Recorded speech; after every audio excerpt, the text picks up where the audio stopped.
देखिए, आज निर्मला सीतारमण वित्त मंत्री ने ये भी कहा है कि 2014 से लेकर अब तक दोगुना हुआ है कि प्रधानमंत्री नरेंद्र मोदी जी के नेतृत्व में जो भारत में एक नई क्रांति और परिवर्तन पिछले एक दशक में आई है, एक विकसित भारत का लक्ष्य, एक आत्मनिर्भर भारत का लक्ष्य, एक विश्व गुरु बनने का लक्ष्य, उन तीनों लक्ष्यों के प्रति पूर्ण श्रद्धा के साथ और गति के साथ भारत बढ़ चुका है।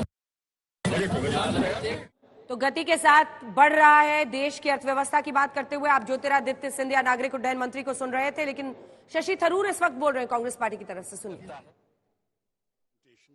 Some serious questions about areas of omission.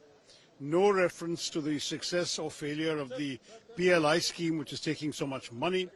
She talked about foreign investment without acknowledging that investment has come down significantly.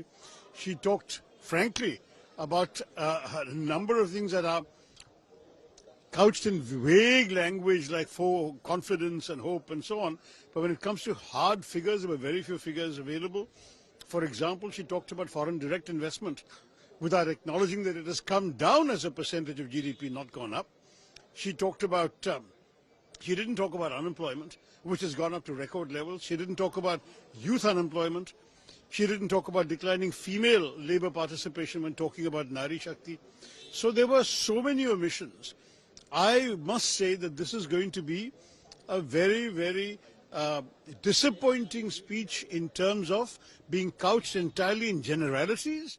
तो शशि थरूर ये कह रहे हैं कि वो उन्हें निराशाजनक ये पूरी बजट स्पीच लग रही है, लेकिन विदेशी निवेश को लेकर भी जो नंबर्स आज वित्त मंत्री ने पॉइंट आउट किए, उन्होंने कहा है 2005 से 14 में जितना विदेशी निवेश था वो डबल हुआ है और अब 596 बिलियन यूएस डॉलर्स हम लोगों ने पिछले ये 9 साल 10 साल में विदेशी निवेश देश के लिए हासिल किया है। यानी वो ये दिखाती हुई कि जो सरकार की नीतियां हैं उससे जो रेड टेपिज्म को खत्म करने की मुहिम प्रधानमंत्री नरेंद्र मोदी ने छेड़ी थी उसको बल इन फैसलों से मिल रहा है। लेकिन हाँ, अगर देश के अंदर आप देखेंगे तो कर को लेकर उन्होंने जानकारी दी कि जो आयकर दाता है उनमें इजाफा हुआ है। इसी के साथ उन्होंने कहा है कि आयकर दाताओं के इस पैसे का हम विवेकपूर्ण इस्तेमाल करेंगे जनता के फायदे के लिए।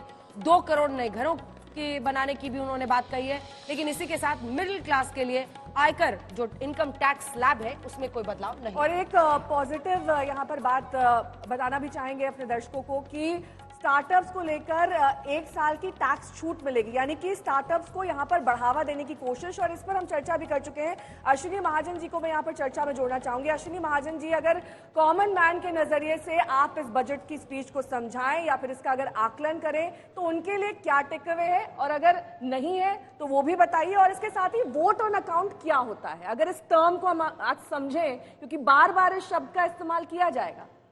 देखिए, पहले तो मैं वोट ऑन अकाउंट की बात कहूं, इसमें जो पार्लियामेंट है वो सर्वाधिकार संपन्न है। किसी भी प्रकार का खर्च करने के लिए उसकी अनुमति की आवश्यकता होती है। इसलिए जो अगले 4 महीनों के लिए जो खर्च है उसके लिए संसद से अनुमति की आवश्यकता है, इसलिए वोट ऑन अकाउंट होता है, बजट नहीं होता है। और दूसरी बात आपने कही कि आम आदमी के लिए क्या है। वास्तव में हम टीवी चैनलों पर सामान्यतः, माफ कीजिएगा इस विषय को, कि हम मध्यम वर्ग केवल की बात करते हैं। एक बहुत बड़ा वर्ग है जो गांवों में रहता है, गरीब है, कम साधन संपन्न है। उनके लिए यदि हम बात करें तो अगर 3 करोड़ घर अभी तक बन गए हैं और 2 करोड़ घर और बनाने की योजना है, ये एक बहुत बड़ी बात है। इसी प्रकार से महिलाओं के लिए लखपति दीदी का जो आंकड़ा है, जो हम योजना बनाए हैं, उसको 2 करोड़ की थी, 1 करोड़ हो गए, 2 करोड़ की थी, अब 3 करोड़ किया है। इसी प्रकार से युवाओं के लिए जो स्टार्टअप्स के लिए एक नई जो इसको लिखा, यानी ऐसे नारी सम्मान निधि का दायरा बढ़ाने की बात कर रहे थे। लखपति दीदी की इतनी चर्चा भी नहीं हुई, लेकिन यहाँ पर पीठ जरूर थपथपाई निर्मला सीतारमण ने कि 1 करोड़ महिलाओं को इससे फायदा हुआ है। यहाँ पर मैं चर्चा में घनश्याम तिवारी जी को लाना चाहूंगी। घनश्याम जी, जिस तरीके से विपक्ष इस वक्त काफी डिसअपॉइंटेड और निराशाजनक दिखाई दे रहा है, आपको भी निराशा हुई? क्योंकि आपका जो पहला स्टेटमेंट आया था उससे ऐसा लगा नहीं कि आपको निराशा हुई। आप देखिए, बात स्पष्ट है, हम की चीजों को परिप्रेक्ष्य में डालें, पृष्ठभूमि देखें। पिछला साल देश के स्टार्टअप्स के लिए सबसे खराब साल रहा है। लगभग 15% जॉब लॉसेज हुए तमाम स्टार्टअप्स में। ऐसे में सरकार ने स्टार्टअप्स को क्या फायदा दिया? क्या उन जॉब लॉसेज की रिकवरी का कोई रास्ता बताया? नहीं बताया। दूसरी बात, जो हम कह रहे हैं 2 करोड़ घर बनेंगे, ये गृह योजना एक ऋण की योजना है। लोगों को ऋण दिया जाता है, उसमें सब्सिडी मिलती है उसके इंटरेस्ट में, वो योजना है। तो ये सरकार की कोई उपलब्धि नहीं है। किसी को लोन देना कोई उपलब्धि नहीं होती है। एक सेकंड, रक्षा मंत्री राजनाथ सिंह क्या कह रहे हैं बजट के बाद, सुनिए। वित्त मंत्री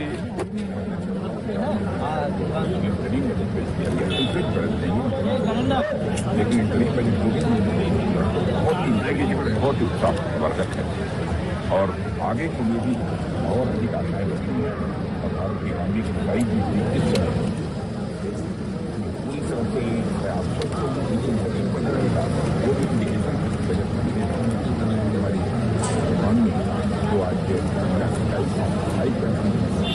इसकी साइज 2027 तक मोर देन $5 ट्रिलियन और 2030 आप जाकर मोर देन $7 ट्रिलियन। सर 2047 का जो एक रोड मैप दिया है